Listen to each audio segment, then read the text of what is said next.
My most important job at that time was to go out, make people feel comfortable, and listen to what they wanted it to look like, to make sure that their vision, their desires, their dreams were coming true about this blighted land that had existed in the whole of these surrounding communities.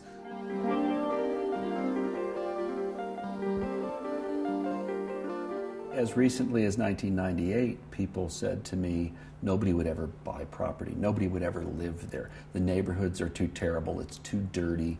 It's a bad address. Nobody would ever go there. And of course, now it's a big success. I've been involved with what we call the City Project, or the North Side Project, for 3.5 years, something like that. And I got involved because Paul McKee and his team were looking for a planner that had done something that was a challenging project, looking at a challenged neighborhood in an American city, and I happen to have done that before.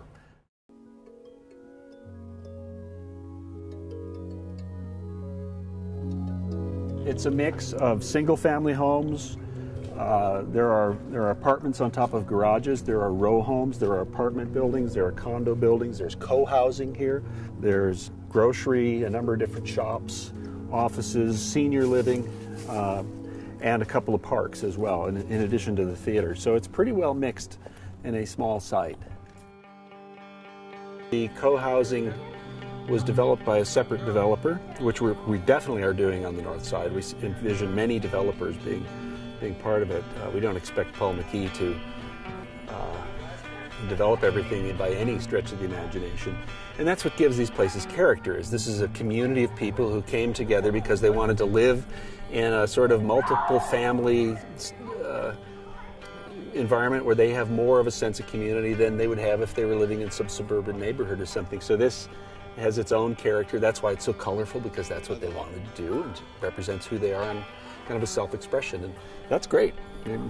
I don't know if we need bright blue and yellow buildings on the north side, but if the co-housing community came along and wanted bright blue and yellow, I suppose it would be okay.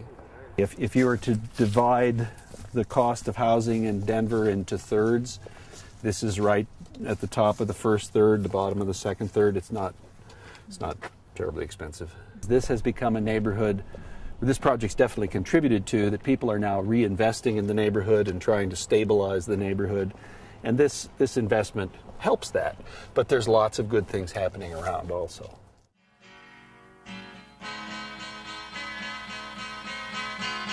When it was realized that the old airport was going to be shut down because we were building a big fancy new airport, a group of citizens came together and said, basically, what are we going to do with 4,000 plus acres in the middle of our city? We did not want to see it just auction off the highest bidders for industrial uses that probably weren't compatible with the surrounding neighborhood area. So this citizens group was formally put together, and they created what is called the Green Book. The official title is the Stapleton Redevelopment Plan, and the entire 4,000 acres was planned, and not just with regards to the physical property. The Green Book talks about the values we wanted to see. We wanted diversity, we wanted economic development, lifelong education. Be green.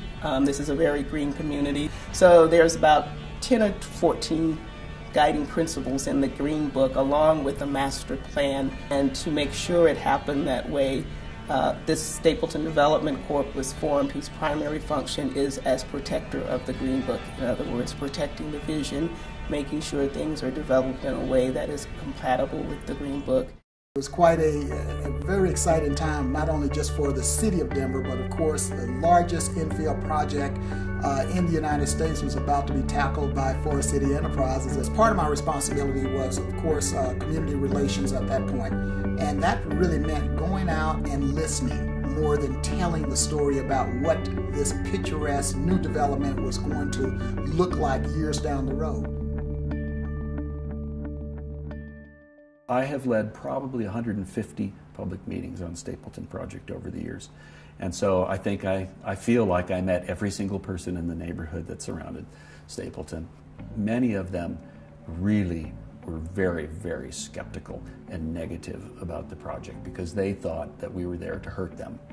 And I see something similar on the north side. I see that people are afraid because it's change, it's private development, it's the secrecy in which land was acquired doesn't build trust, it doesn't build confidence.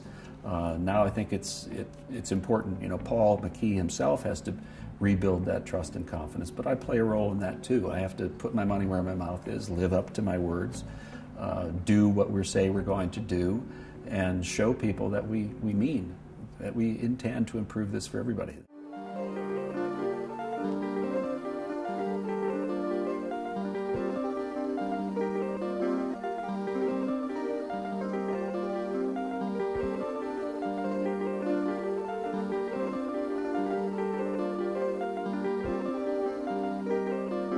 The north side of St. Louis already has a good stock of housing. There are nice buildings. Some need a lot of help, but there are good historic buildings and good buildings that give it character. There's a fabric left, even though so much of it has been torn out. There are streets. There are trees. Stapleton had none of that. In the north side, we have to make an old neighborhood newer. We're not trying to make a new neighborhood out of it. We're trying to make it newer and better than it is today. I think we'd be doing extremely well if we could make it as good as it was, say, 100 years ago.